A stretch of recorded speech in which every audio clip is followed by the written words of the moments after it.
lab, and one of the strands of work I'm working on is Digital Trustees, which is funded by the Catalyst.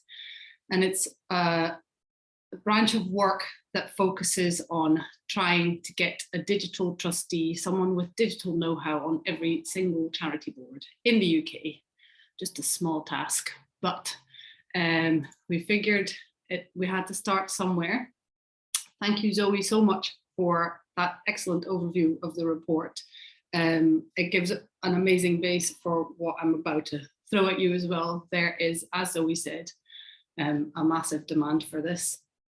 But first of all, it's always important to think about what are we actually talking about when we say digital, because it means so many different things to many different people. We may be addressing this week already, but what I mean when I say digital in this context is applying the culture, processes, business model, technologies of the internet era to respond to people's raised expectations. So really anything and everything to do with digital, from the tools you use to the governance decisions you make that will influence your digital strategy for your organization.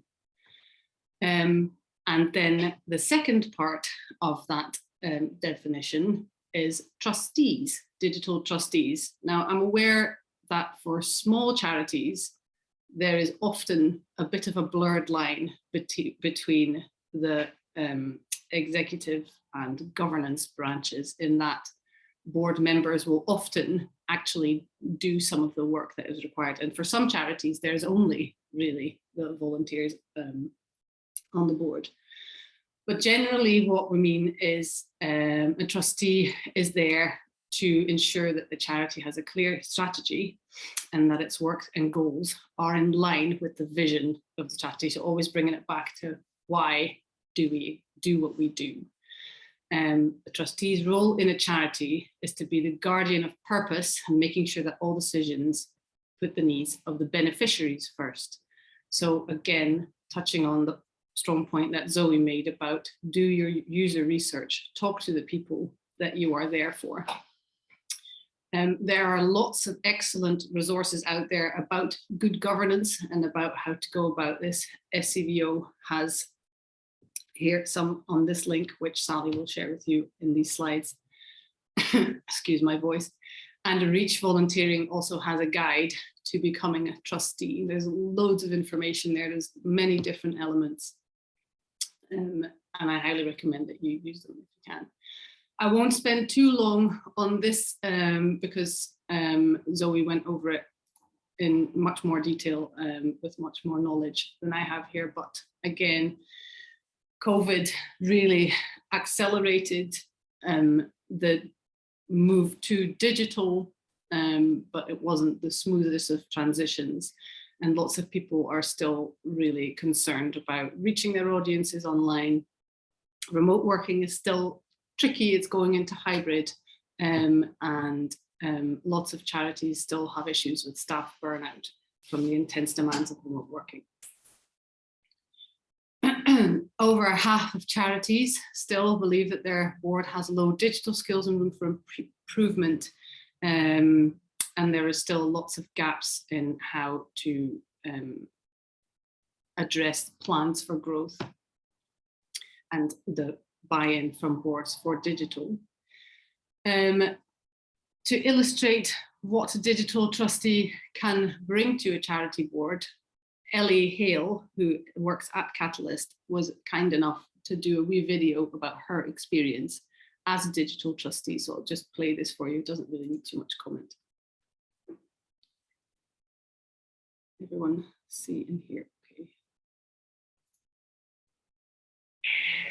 I think my role as a digital trustee has quite an important impact because it's helping the charity understand how to respond to times of great change. And that's not just digital change, but some of the ways that we respond to change digitally help charities become more resilient all over. So I think that's hopefully quite helpful. I think maybe my perspective coming from the startup world where I used to work with a lot of tech startups where people are a lot more confident to test and learn very quickly. having the belief that that can be a really great way for charities to try new things and actually experiment with new approaches and potentially learn a lot and achieve a lot for very cheaply. I think that is quite an important perspective to bring onto a board, even though you're actually also trying to manage risk. Sometimes boards, I think, can be quite conservative. So I think perhaps that perspective is quite healthy as well. There you go. And the slide's not moving on, sorry. There we go. And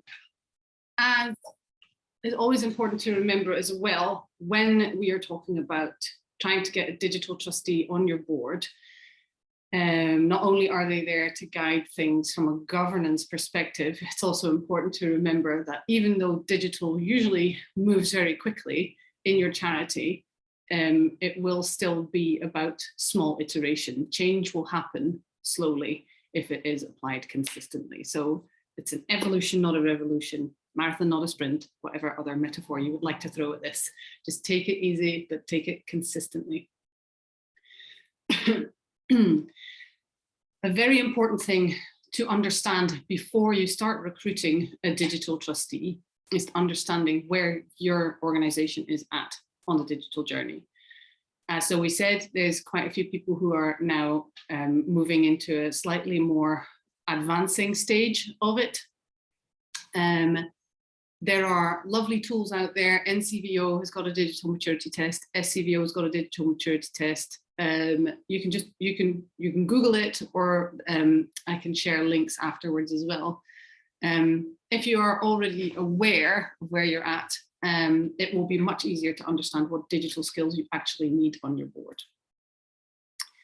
And again, to iterate, the digital trustee isn't there to sort out your social media presence or build you a new website, but they can hopefully inform how your social media will be used, and possibly if you need to employ someone to do that, or if there is a different strategy that might work out for you.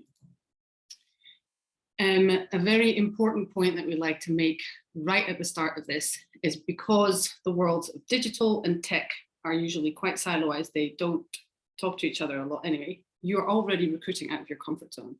Push yourself a bit more. Think about inclusivity, think about diversity, really think about the unique perspective that someone can bring to your organization, and to try and represent the people you're serving and the community you're serving as best as possible. Put it at the forefront. Again, there are wonderful resources out there. Zoe has personally written quite a few blogs about this. We have a Third Sector Lab Digital Trustees landing page that has a few resources on there as well. And I highly recommend that you always just keep that at the forefront. Then when you are recruiting a digital trustee again, and when you're looking at actually inducting someone, it's important to think, how do I keep this person? Because quite a lot of the time, if there is a whole new perspective on a board, it's easy for someone to feel like they're either not listened to, or they don't really have a lot to add because it's a whole new person in this group dynamic. So what would be appealing to this potential digital trustee? You could have a strong commitment to tackling digital inclusion, or a willingness for radical change, a healthy budget allocated to digital. It's always nice to have a project or something like that and a digital budget to work with, and a new digital first project or service. So something to really get your teeth into. Obviously, you don't have to have all of these, or it can be something slightly different, but it's a good idea to think about, right, okay, what exactly would keep them around and make us think more about their role and how they can add value. Coming back then to the point that Ellie made in her video about using skills that are prolific in the digital world and startups, this is a really good opportunity for boards to actually consider their own processes and their own governance, because it is a very new area for a lot of boards. Use it as an opportunity to improve things. So is decision-making and collaboration in your charity slow and painful? Can you improve that by thinking about things differently, or also maybe using digital tools? Use the digital trustees' expertise on specific tools that might be available to make the collaboration easier or even fun, dare I say it. How will it feel for someone coming from the tech sector if it is all very staid and slow? That will be another point of that makes it more difficult to retain someone. So consider that carefully. And like I said, maybe this is the opportunity to change how your board operates for the better. That having a digital trustee means that you ensure that digital becomes something that all trustees understand more, because as we all know, hopefully within good governance in boards, it's part of a group, everyone adds their voice. You'll have a treasurer, for instance, for your financials, but not all financial decisions lie solely with them. It is always a group effort. So with digital, we'd say the same thing. Don't leave all the digital decisions up to the digital trustee, but do value their expertise. What can you do to actually recruit someone? You can come to a digital trustees matchmaking event. We, Third Sector Lab, run them every month. They are on our website. The next 3 months are usually populated. Some of them have a specific focus, others don't. Generally, it's quite small groups, and it's intended as a sort of kickstart of your recruitment process. There are tech people and charity people there. There's usually a short introduction, and then there is networking. So breakout rooms where people can talk to each other directly. You might not walk away with a digital trustee candidate, but you will be much more aware of what it actually is that you are looking for, or even what questions to ask. You can post a digital trustee vacancy on Reach Volunteering or Good Moves. As a start, again, there are more good websites out there, and we've got lists of it linked on our resources page. You can use a short-term paid LinkedIn account to target people in specialist fields beyond your network. Sometimes it might even be an idea to approach a large charity that has a digital team specifically with a whole lot of digital people on it. Don't be scared to talk to people and ask people. But if you want to recruit from entirely out with the charity sector, again, it might be worth doing more external recruitment like this. We have a digital trustee role description there as well. Sorry, just a quick sip of water.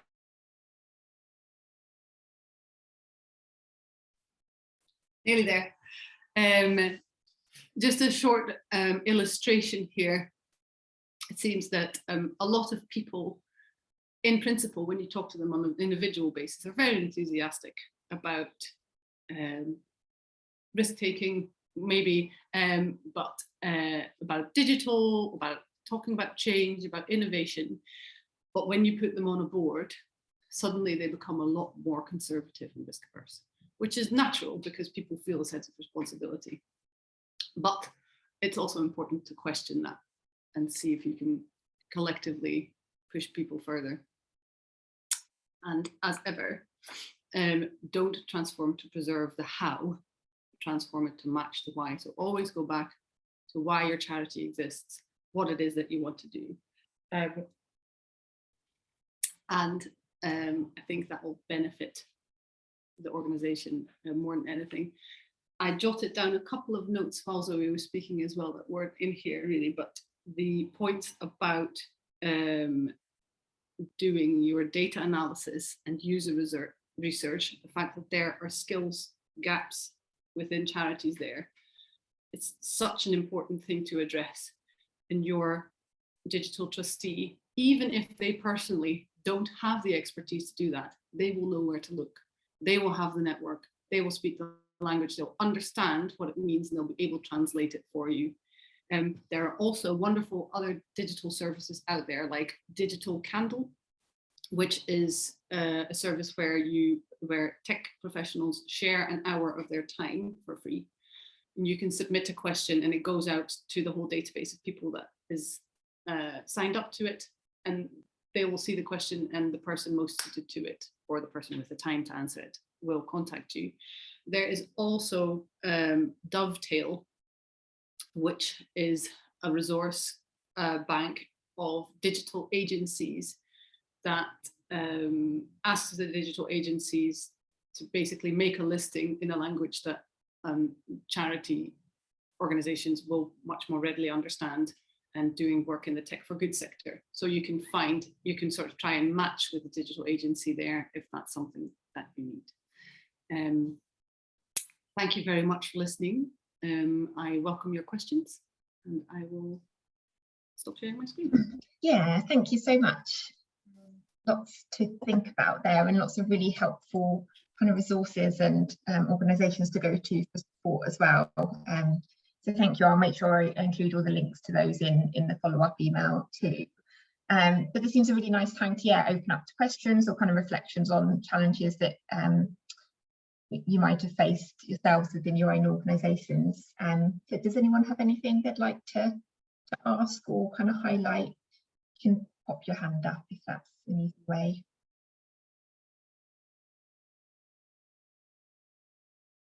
Mark. Am I allowed to ask questions? Yes, everyone is. Yeah, I've got one. I'm coming back to that thing about data that both of you spoke about, and I think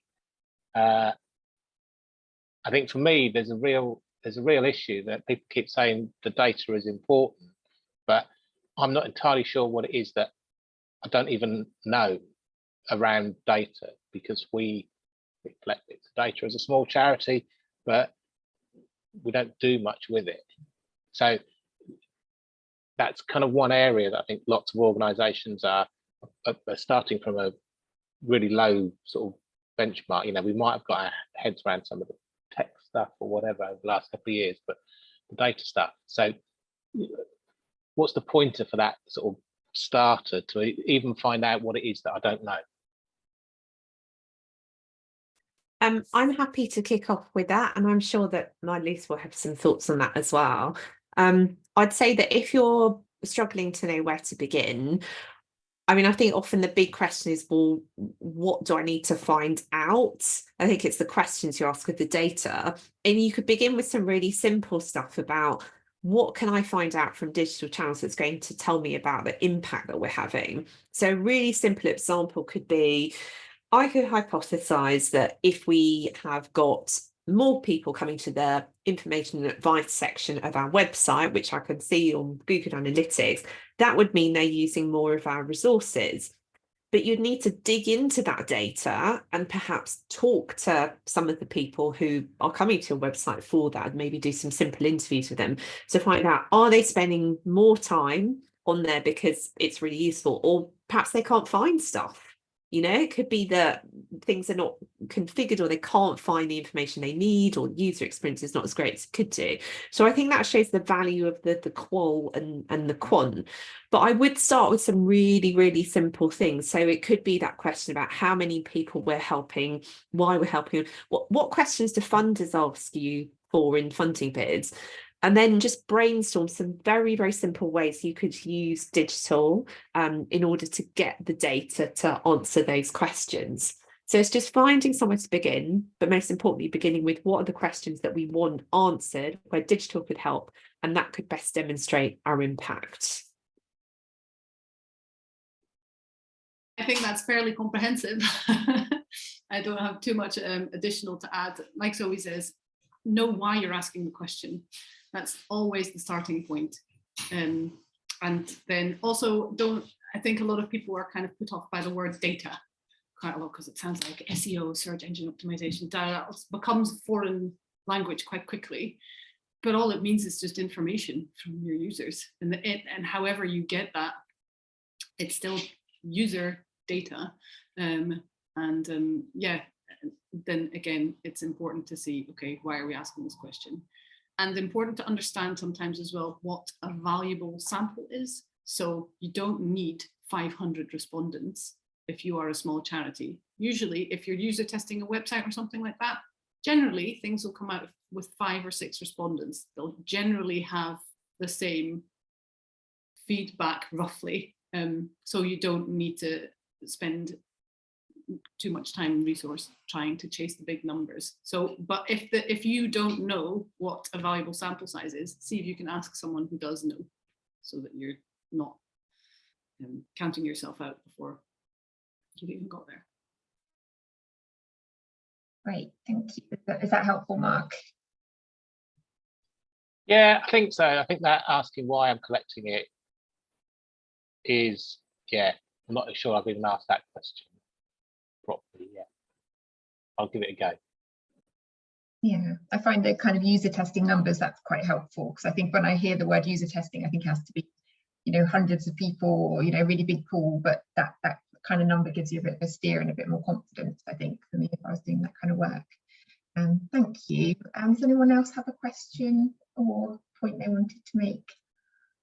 I think something I thought sprung to mind, because you both mentioned about kind of maybe being mentored by or working with a larger charity to either to bring in expertise or maybe to find that digital trustee. And I was just wondering if there are examples where that's worked very well, where they've been quite open about their partnership, or maybe tips for making that initial approach to a larger charity from a small charity's perspective. I don't know whether that's something you've talked about.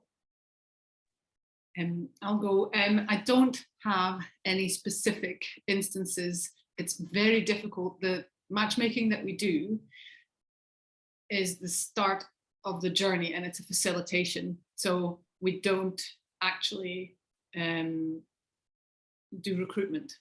So we don't, you know, we try and put people together. And then again, because we only started this program in the recent-ish past, in the past year, board recruitment is a very slow process, because a lot of boards don't meet more often than once every other month. And then induction is, you know, 2 board meetings long. So we have created a survey tool to find out what happens and how matches are made and if they're successful in the long term, but we're not there yet. So I don't know, I'm sorry. Yeah, so that's the beginning of the journey, as you say, and maybe that information will come later as those matches carry on. Thank you. Chris has got her hand up, Liz, and then we'll come back to you if that's okay. Chris. Actually, ask Liz first, because I might be jumping on her question. She put it in the chat. Okay, Liz. So this might be a bit more basic than some of the things we've been covering, but I work for a completely virtual organisation, so I'm never in the office with any of my staff. I am aware that probably not everyone comes in, we recruit on their skills to work with the homeless rather than their digital skills. And they're probably quite big holes, so everything we do is on SharePoint. And people find ways to do things, but they're probably not the most efficient. And so it's, how do I find the right training? You can put people on a training course, but if it's not really geared to what they need to do, they sort of switch off. And I just wondered, how can I get the best value for money, even if that's one-to-one training, for people to fill in the holes, to really use their time effectively and to know what they need. Does that make sense? I know that's a step back, but it feels really critical to move us forward digitally. Yeah, it's a great question, Liz. Thank you. I think you're right. I think there's a lot of all-purpose, as it were, digital training out there that's quite generic, that's quite one size fits all. And I think what you've highlighted really beautifully in your question there, which is brilliant, is there are some specific things, it sounds like, that you want staff to do really effectively. So I think that's almost the answer in itself. That to me sounds like the kind of thing where peer learning would be really, really useful.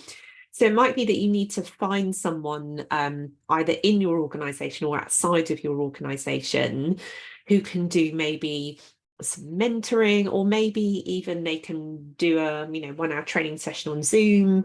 And you could record it and then you could share it with people again afterwards. It could be an ongoing resource for them.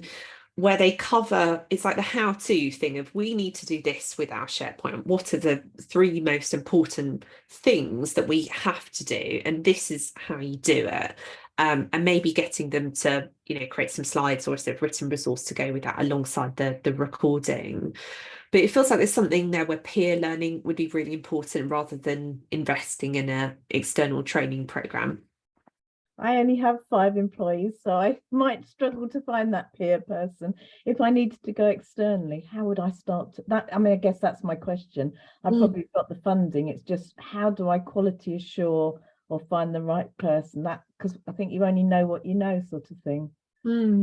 Yeah, I think it is difficult, particularly when you've got a very specific thing that you're looking for. I think it's probably through your network, to be honest. I would be really specific about, we're looking for someone, and they don't need necessarily to be a trainer. They just need to be someone who's really good at teaching others, don't they? And presumably they don't even necessarily need to be in your sector either, right? They just need to be able to do this thing, even if it's the same thing, but they've done it in mental health or for a small business or something. So I would ask around in your local network and see whether you can find someone that way. And actually, I just ask for recommendations as well. Do you have a colleague or a friend who's taught you how to do this thing? Thank you. I can add to that as well, if that's all right. Excellent tips. Usually it is the best to just sit down with someone who actually has done this before and you work it out together. A large part of that is taking the time and being okay with the fact that you don't know and you can just mess around with it, because a lot of people start a job and feel like they're expected to know these things, so they don't even admit that they don't really understand. And that is, I think, creating a safe environment that says it's totally fine, we're all finding our way, is step 1. Excuse me. Then again, the resources that I mentioned before, Digital Candle and Dovetail, you might get somewhere with those. Thank you. Third Sector Lab also run a program called The Curve, which is training for charities, and it's fully funded, so it's free to attend. And we usually the topics for those sessions come from the charity sector. So we get input from people on that. There's a lot on social media, accessibility testing on a shoestring, inclusive design. We did 3 consecutive sessions on data. We're doing MailChimp, and that's returning. So if there is more demand for SharePoint, that's definitely something to just ping a note in the contact sheet, or even just I'll take a note of it now and see if that's something that can be done if there's more interest, because I'm not the one that gathers that information. Thank you. So yeah, I think those might be places you could find it or start it anyway. Great, thank you. That's really helpful and good for us to know that people can kind of get in touch and let you know about other training needs. So that's fab. There is a whole range of resources on there that I definitely use and point people towards. So thank you. Did anyone else have a question or an area that they're looking for support in specific? I know we've got some cameras off, but I think you are there as well. Sorry, Megan, Clara. If you want to pop things in the chat, then do, and I can always follow up. Okay. Oh, Chris, okay. Sorry, it was really just following up on that. I just, presumably they're all the places you would go to try and find new or additional tools, because that's the big issue as well. You know, you think, oh, I need a project management tool. There must be something out there, but I don't know where to start. If you just Google project management, you get masses of information and stuff, but you don't know which one is going to work for you. So presumably everything that you just suggested to Liz is what you need, the process you need to go through for that as well.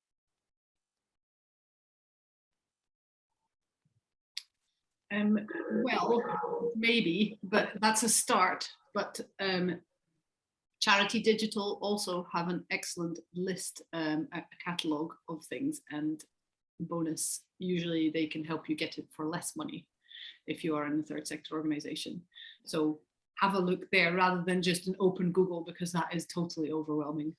And talk to other charity organizations, especially ones that might be in your field that have a similar approach to service delivery that you do.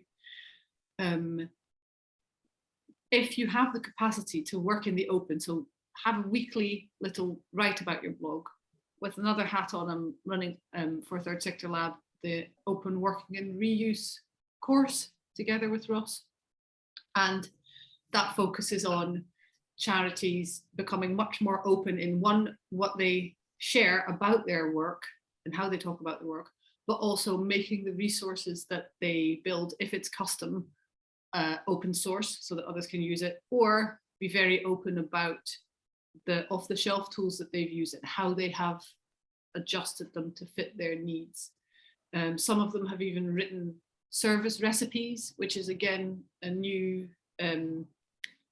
initiative from Catalyst, where charities open up, and it's not just a case study, but it's a step-by-step. Here is how you would implement this solution, say WhatsApp for out-of-hours crisis response, while complying with GDPR, while all these other things, safeguarding is in place, etc. So that's another good thing, but be very vocal about what you need. Ask everyone, and usually someone will go, "Oh, actually, heard that they're doing that over there," or "We're looking at the same thing. We can share, pool the resources and do it together." All very, very wholesome.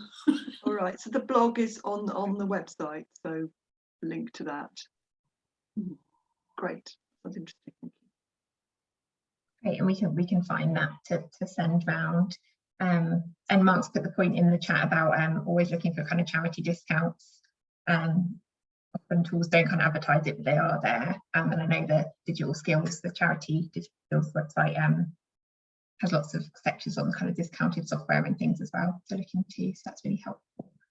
Thank you. So I think I'll say thank you to Zoe and Marlous for today. And if anyone has any final questions, Liz, did you have anything to ask before I say goodbye to our speakers today? No, I just want to say thank you. It's been really, really helpful and really thought-provoking. Great, thank you. And I think we were going to do kind of breakouts, but as we're a small group and I think we've covered everything we wanted, I will kind of leave the event here and wrap it up. But share lots of resources afterwards and ways for people to share information and tools. And as always, get in touch with CBS however you can, and we'll